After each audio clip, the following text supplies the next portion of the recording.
and welcome back to AmandaMuse for another Monday Night Live. If you're following me on Instagram or Snapchat, then you know that my son is still awake. Like, of all days to do the dreaded late nap, it's gotta be today, of course. So, I'll wait for some more people to trickle in. Hello, rise and shine. If you're a mom, then you know the dreaded late afternoon nap, and Jack's not feeling his best. He's got like a little bit of a runny nose. Hi, Nicole. Hi, Joanna. Hi, everybody. Elizabeth. So, yeah, Jack fell asleep. We went to go pick up Esme from the bus stop, and he crashed on the way home. No. Anyway, he's in good spirits watching Moana, so if you hear some lovely music in the background, that would be it. So tonight, what I wanted to do is, there was a video. Hi, Sarah. Hi, Crystal. Bonsoir, hello. Yay, Nicole, you got the notifications. Awesome.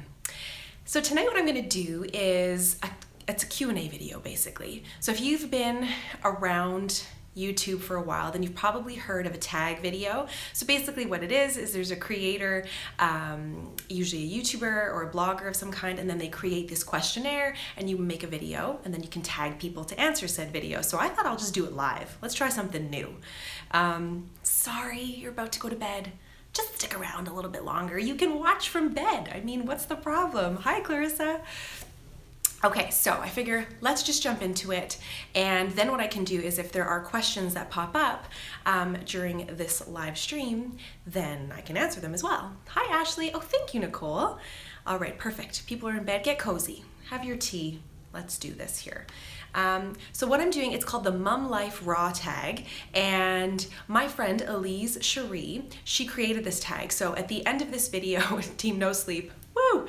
At the end of this video, I will include a link in the description for Elise's channel, and I met her, well, I didn't actually meet in person, but like most YouTubers, I discovered her a few years ago, and she was living in Australia, and now she's moved to the UK. Oh, awesome, Ashley, you watch her. She's just lovely. Okay, so let's see here. So what it is a bunch of questions about motherhood in the vibe of let's keep it real, which you know I'm all about that life.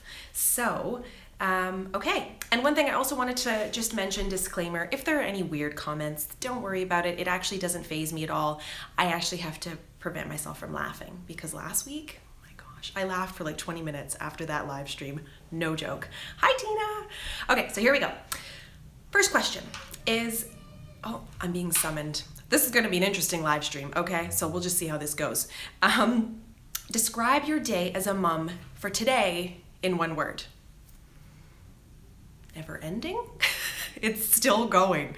So yeah, I'd say today was one of those days where I have extreme mom guilt. I'd say mom guilt and never ending because I find, hectic, no joke. Mondays are great because my eldest, my daughter, goes to school, and that's awesome because I feel, and not because I'm getting a break from her, don't get me wrong. I enjoy spending time with my children, I think as most of us do, but I feel like I let her down if I'm not, giving her the right stimulation for the day where she feels challenged and she's learning something and then she's playing with, the age appropriate kids and activities. So I feel like that with Jack in a big way. I'm loving all the comments, by the way. Please keep putting them in, like how your day was. It's all about the conversation, right? So with Jack, I'm struggling, and I mentioned this in the vlog last week, that I feel like he's ready to start preschool, even if it's just a half day, maybe once or twice a week, because he wants to learn. Like, he's practicing his shapes and he's just talking so much more. I feel like he's just jumped a level, and I'm not able to give that to him because I'm also working. I got this little side hustle thing, my YouTube gig and emails and things that come through. So yeah, and never ending, the late nap.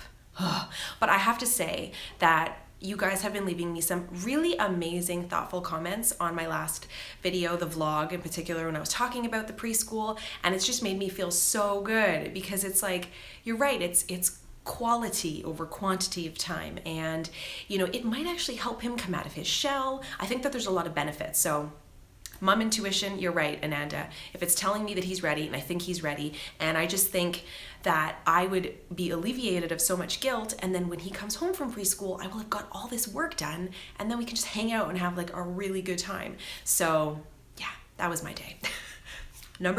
Question number two. Yay, you made it, Bridget. Awesome. And I'm loving this. Tracy, she's an early childhood educator, and she's saying it's going to be great for him. See, I'm loving this. This is why this community is awesome. Okay, question number two. What's the most challenging part about connecting with other mums? For me personally, it's that I don't have enough time. I feel like I am maxed out with my role as a mom, as a wife, and then as a career person, like having my job on the side. I'm out of time. I mean, there's so many people that I want to meet. In fact, I was out recently, and long story short, there was a woman that I've just kind of been bumping into lately in my area, and I'm like, I should go talk to her because she seems really cool and she seems like someone I would be friends with. And then I realized I have no time. Like, it would be uncomfortable for me because I'd have to add this extra level of guilt because I have no time for my friends. It's awful. I mean, my good friend, I'm going to be seeing her this Friday, and the text I got from her today was, your long lost friend, like, do you have time for me? And it's true. I'm just kind of out of it. So I think, again, coming back to, this is the season of life of young children, and, Jack is home every day, and my husband works, and of course I'm working, but I work from home, so it's a really weird balance. But eventually I will have all the time in the world, and then I'll have time for more friends. But that's truly my struggle. I am an extrovert to extrovert. I go to the store, I'm that person who's talking to you. Like, if you see me in the mall, I'm like, hi. That's the way it is. And some people, like Hanani was saying, that she just is struggling for there's a mom life. It's hectic and it's hard to find the time. It's truly it. And then add in different personality types, and it can be a struggle for sure.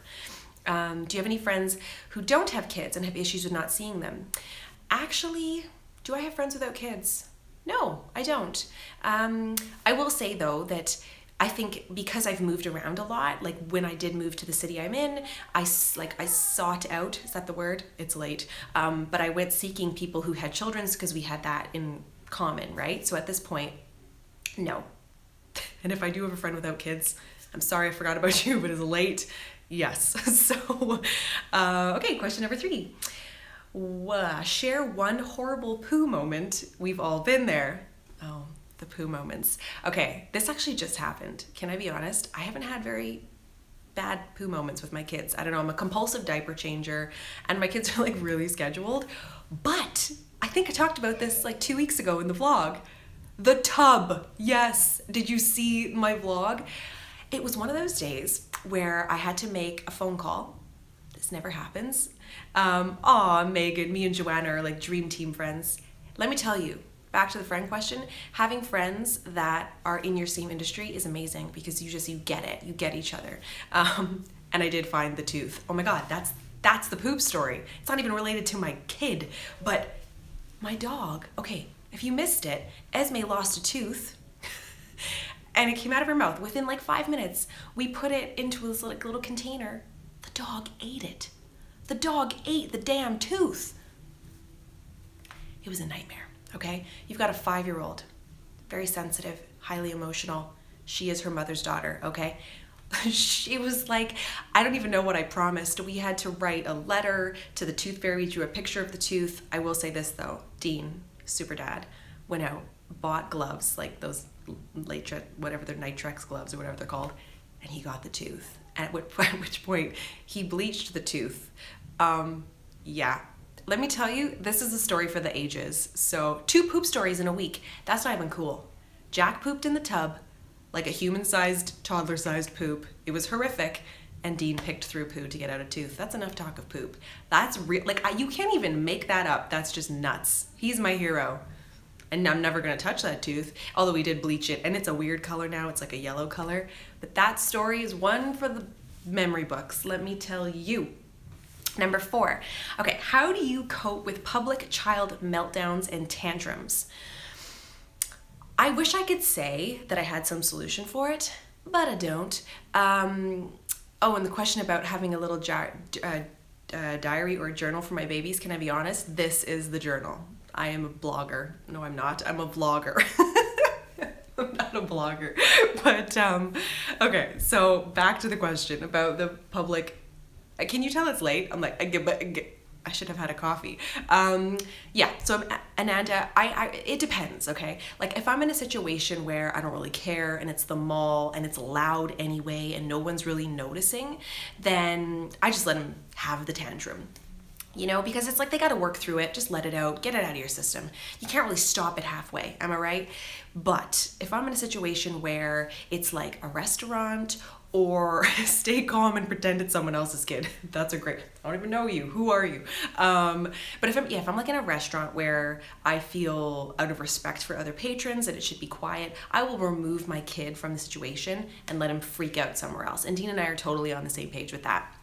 But with my older one, if we're somewhere where I just feel like this is unacceptable and you're old enough that you should be behaving differently, then I try a little bit of like a tactic. Just as an example, we were in a store it was like teeny bopper heaven, all of the teeny bopper crap you could imagine, and Esme's totally into this. And I didn't want to spend like $50. It wasn't gonna happen. So I was like, no, I just stood my ground and I waited. And I waited and I waited.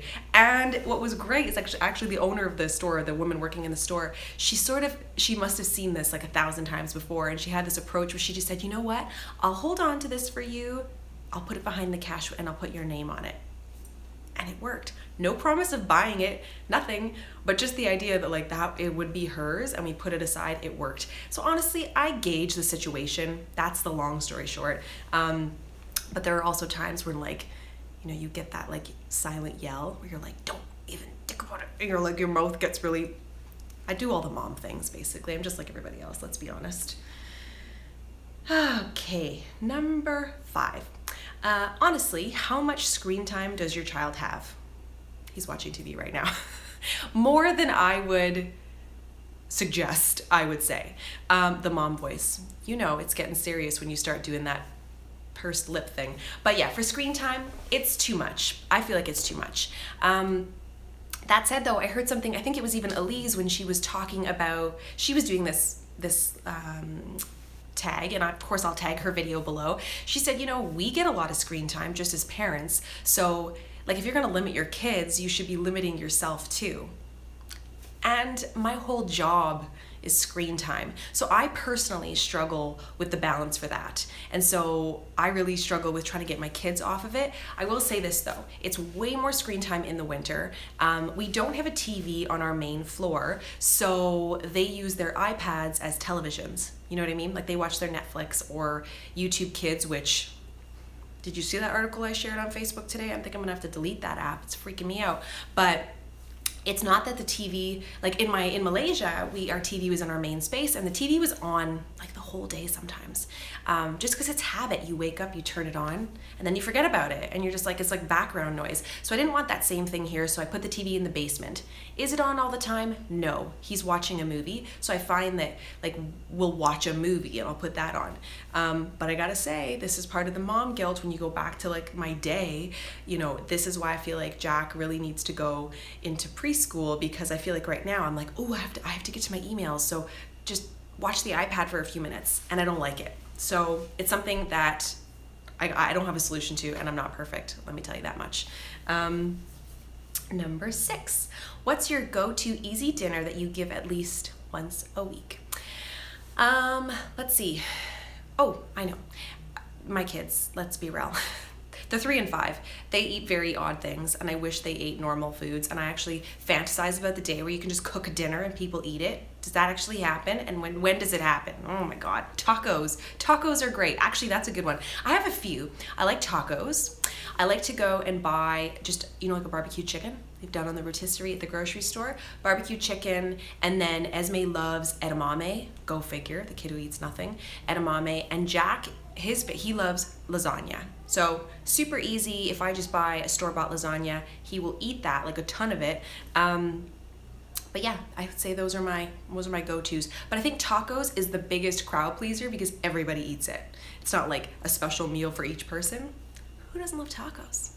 Although my dad calls them tacos, or he says it weird. Anyway, that's a little fun fact. Let's see here. Next question, number 7.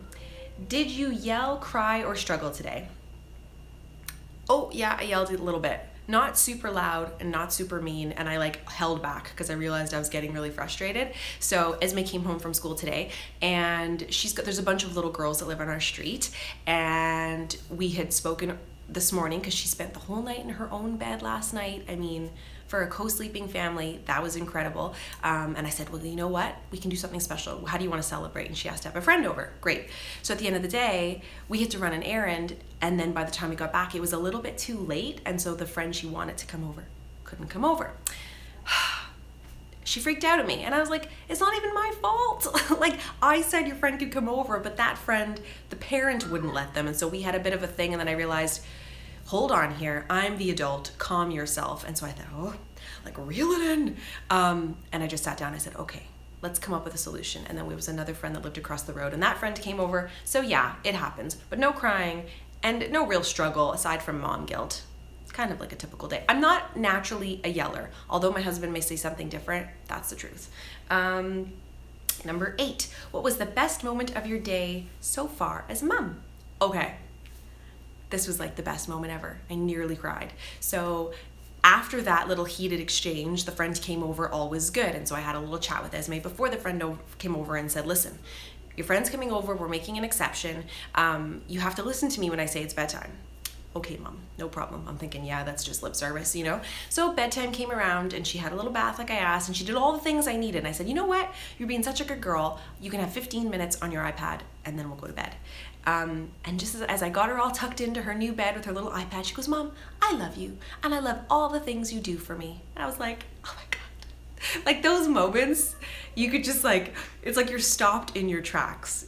Because don't you find as a mom, I'm getting summoned to wrap this up. But don't you find as a mom, you're like, especially at certain times of the day, you get into these routines. It's like bed, bath, all the things. And you sort of don't take those moments to stop and appreciate. And that was really sweet. So that was good. And you could tell it was genuine too. You know what I mean? Like it was so sweet. Let's see here. Number 9, what is your secret guilty pleasure to reward your mom life? That's a good question. I'm all about the rewards. Whether you're rewarding your kid or rewarding yourself, like I'm all about that life. What do I like as a reward? I love coffee, but that's not a reward, is it? No. Oh, you know what it is? I get manicures. That's what I love to do. I love, like this finger, it's not looking cute, but otherwise, I love to get a gel manicure. It only takes like 25 minutes or something crazy, but it's so nice to just take some time. It's not work related. It's not like, you're not doing anything to talk to anybody. It's just such a nice, relaxing thing. I love being pampered. So I think that's my whole thing, whether it's, getting my hair done or going to the spa, getting a massage, or like a foot rub. Oh my Lord. Yeah, but definitely a manicure. Love it. An hour, geez. Well, I'm not getting tips or anything, by the way, for the nails. It's just like a polish and a manicure, that kind of thing.